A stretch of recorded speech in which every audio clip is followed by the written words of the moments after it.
How my ex-girlfriend tricked an internet creep into snorting baking soda. This happened back in 1999, during the early days of the internet. Back then, online chat rooms were completely different from what they are today. There were no accounts, no moderation, and almost no consequences for bad behavior. You simply picked a screen name and jumped into a chat room. As you can imagine, that attracted all kinds of weird people. Women were constantly targeted by creeps who would use private messages to harass them, ask for personal information, or try to get their email addresses. Since nobody was really monitoring anything, users had to find their own ways to protect each other. That's how our online community was born. We called it the Attic. It was a small group of regular chat users who looked out for one another. We kept lists of known troublemakers, shared warnings, and helped make the chat rooms safer. One of the most respected members was my girlfriend at the time. She had a reputation for being incredibly creative when dealing with creeps. In fact, there was a running joke that she was more evil than the devil himself.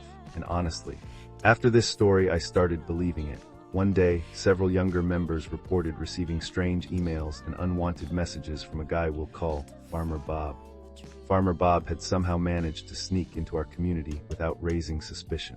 At first, he seemed harmless, but after enough complaints, my girlfriend and I decided to investigate. She created a fake persona and started chatting with him. It didn't take long before Farmer Bob started bragging. According to him, he was a wealthy cattle farmer who owned his own farm. He claimed women couldn't resist him, especially when he wore his wooden clogs. Yes, wooden clogs.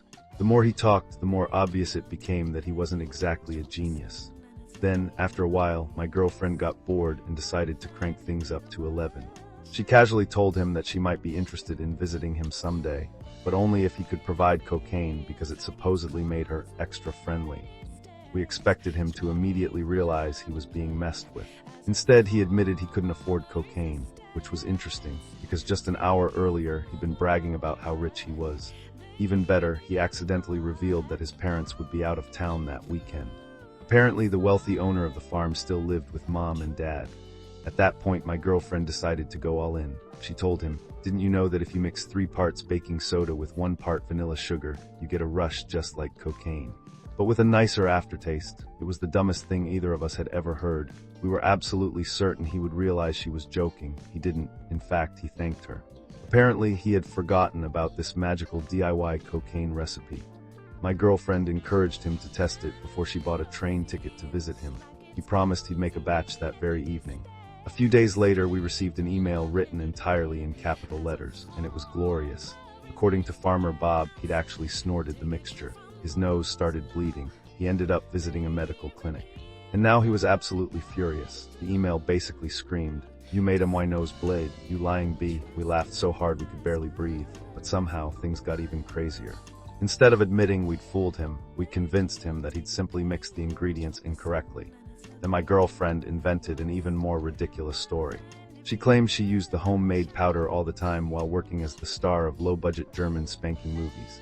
Yes, that was the explanation, and somehow, he believed that too. To prove it, we made a fake movie trailer.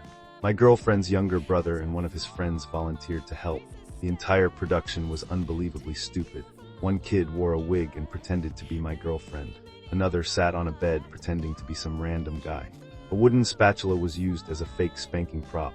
I stood behind the camera clapping wet hands together to create sound effects. Meanwhile, my girlfriend and I shouted complete nonsense that vaguely sounded German. The video quality was terrible, the acting was terrible, everything about it was terrible, but somehow that made it look authentic enough. Farmer Bob watched it and became completely convinced it was real.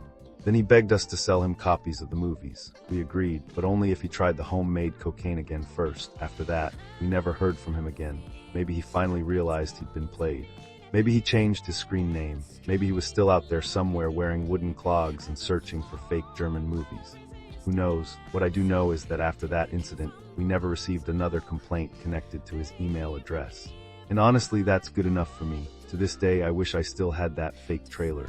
Unfortunately, it was stored on an external hard drive that died years ago. Maybe someday I'll recover it. Until then, you'll just have to take my word for it, because this ridiculous story is 100% true.